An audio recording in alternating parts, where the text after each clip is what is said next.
You obviously don't fucking want it bad enough. I became obsessed.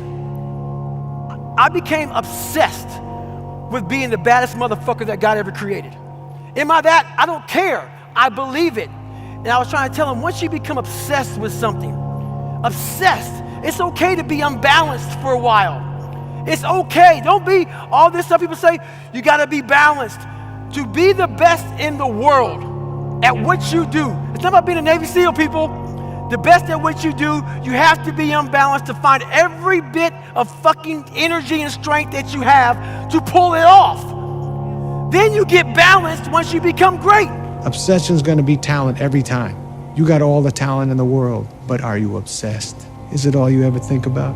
Let's face it, it's you against you out there. When you walk on that court, you have to think, I am the best guy out there. We are so worried about what other people think about us. You know, it's like, oh my gosh, what if they think I'm crazy? What if they think I'm over obsessive or competitive? And what if this is like, you're too much. This is just not healthy for you to be thinking this way, right? Yeah. How did you get your mindset into this alter ego to be comfortable being Black Mamba? Like, how did that happen? It's a good separation for me, you know, emotionally, to be able to put myself in a place where at practice or when I'm training or during games, I switch my mind to something else. I switch my mode into something else, right? So that was my mental switch. It was like an actor getting ready for a film. You gotta put yourself in that cage.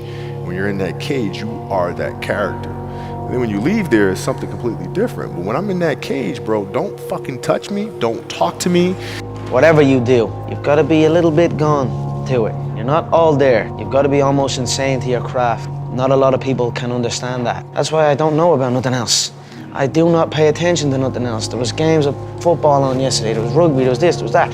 And like normal society is like, let's talk about this and let's engage in this. And I can't do it. I just don't, people are talking to me and in my head I'm counting something.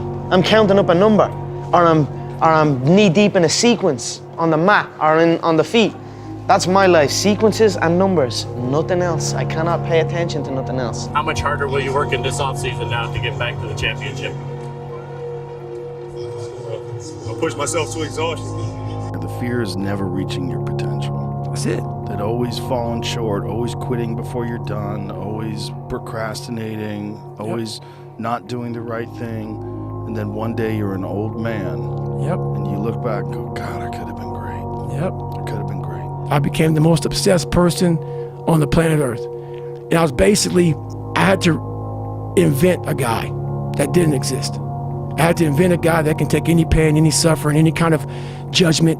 I had to build this callous mind, and I built it through suffering. I built it through downright fucking just crushing myself. If it was raining outside at 3 o'clock in the fucking morning, if it was snowing, the first instinct is don't go out there and do shit.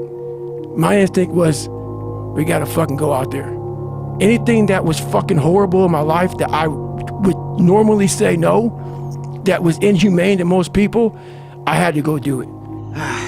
Maybe I should just quit and go back to making noodles. Quit, don't quit. Noodles, don't noodles.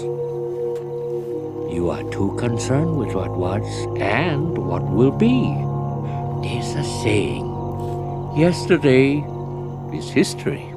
Tomorrow is a mystery, but today is a gift. That is why it is called the present. What's the matter with you? Tomorrow. Let's do it tomorrow. There is no tomorrow. There is no tomorrow. There is no tomorrow. You wake up on a morning, it's cold, it's wet, it's dark, you've got no cartilage in your knee, you've got shitty shorts, whatever it is that's the issue today. Keep talking. I need you to keep talking about what you were just saying. It's warm on the couch. That's Your it. missus says stay in bed. That's it. It's comfy, That's it's it. cozy, That's you've got it. work later on, you had an argument last night, you're slightly it. hungover. Because I know every motherfucker ain't gonna do what I'm gonna do. You gotta get comfortable being uncomfortable if you ever wanna be successful. If you stay in your comfort zone, that's where you will fail. You will fail in your comfort zone. Success is not a comfortable procedure. I'm telling you it is worth it. And you know what? You actually know it's worth it. That's why you're asking this question. You know it's worth it. You know it's worth it to have discipline, but you think there's an easier way. You think that it's something that people have. You think that when Jocko's alarm clock goes off, it's like, oh, just like my father taught me, I rise and I shine. You know, like, no. It's like the pillow feels soft and comfortable. Yeah. And the alarm clock is banging on my head and I don't like it. But you know what? I know it's worth it to get up and get after it. I know it's worth it, and you know it's worth it. Bro, you gotta fucking stop. You gotta stop with all this I can't catch a break bullshit. All the time you're complaining, you could be instead hustling. You could be instead chasing your dream. You could be instead figuring out what you're doing wrong, trying to improve certain aspects of your life, getting your shit together, reading a book, meditating, something. Fucking something. But this I can't catch a break shit is not helping anybody, and it pushes everybody away from you. If nothing changes, nothing changes. And yet, somehow we expect things to change. We expect things to change. You think you're gonna get in better shape. You think you're gonna get more money. You think your relationship is gonna improve. You think you're gonna get promoted. You think you're gonna get a raise. You think the world is going to get better without you doing anything. But it isn't. Nothing is going to change unless you change what you're doing.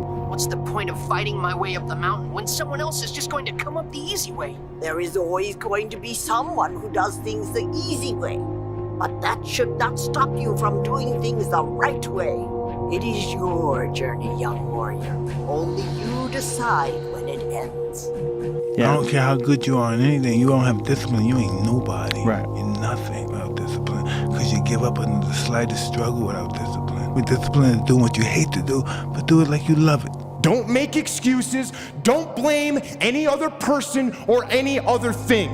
Fuck clubs, fuck partying, fuck trying to fit in and socialize, rub elbows with everybody so people can stop calling you weird. Why are you so antisocial? Because I'm trying to get it. Why are you staying on the basketball court so much? Because I'm trying to get it. Why are you out there practicing in the hot sun when ain't nobody else out there? Because I'm trying to get it. Why are you not clubbing like every time I text you and invite you to go do something fun and cool, you always studying? Because I'm trying to get it. Fuck your motivation. You need discipline. Because motivation's not there every day. I'm missing motivation most days. Wow, Some really? days, yeah, sometimes I got motivation. Some days I'm like, fuck yeah, today I felt good. I can't wait to get to the gym. But a lot of days like, gotta get to the gym. And then once I get going, then I feel great. Yeah. And I feel great when it's over. But it's that beginning part that's hard because your body wants to stay comfortable. What do you think most people get wrong about motivation? They think it's a permanent fix. They think it's something that is a constant. They think that maybe once I get it, I'm gonna hold on to it. And that's the thing about that I was telling you, that I always talk about. Nothing is permanent. Nothing is permanent. And a lot of times you have to learn to perform without motivation. Go do something. Do the best thing that you can think of. Put the best plan you have into practice. It's not going to be perfect, and it will change along the way.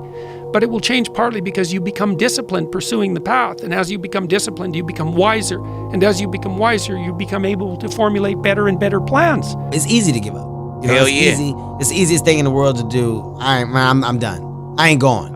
I ain't gonna keep going. Yeah, I don't feel like going to work. I'm done. Yeah, man. It's easy. It's very easy. But what's hard is going, yo, yesterday I got nothing from working as hard as I could. Nothing happened from that.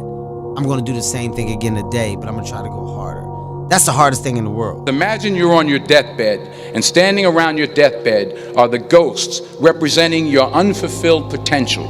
The ghost of the ideas you never acted on. The ghost of the talents you didn't use. And they're standing around your bed, angry, disappointed, and upset.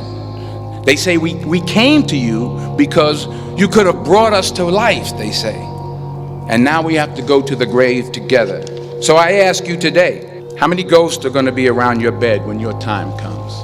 You cannot change your life unless you change something. If you always do what you always did, you'll always get what you always got. No matter what it is. Many times you say to yourself, I gotta lose weight, I'm too fat. And then you know what? During the day you eat at night, and then next day you get mad at yourself. Well, what do you want? What do you want? You gotta change something. When I was in the military, we go on these instructor-led runs. Most of the time we knew the start and end point. So on the way back, I started seeing people getting happy and shit because the end was near. But there were some asshole instructors that would hear the happiness and go right on past the end point. When that happened, everybody stopped talking. Heads would start dropping. And I started taking fucking souls. At that time, I knew what happened in their minds. They were living off the hope factor. They hoped the instructors would stop running. They hoped the water was never cold. They hoped the weather was fucking good. I don't live off that hope shit. I wish the water was cold. I wish them motherfucking instructors keep on fucking running. I wish for fucking rain. When the ending is unknown and the distance is unknown, that's when you know who the fuck you are.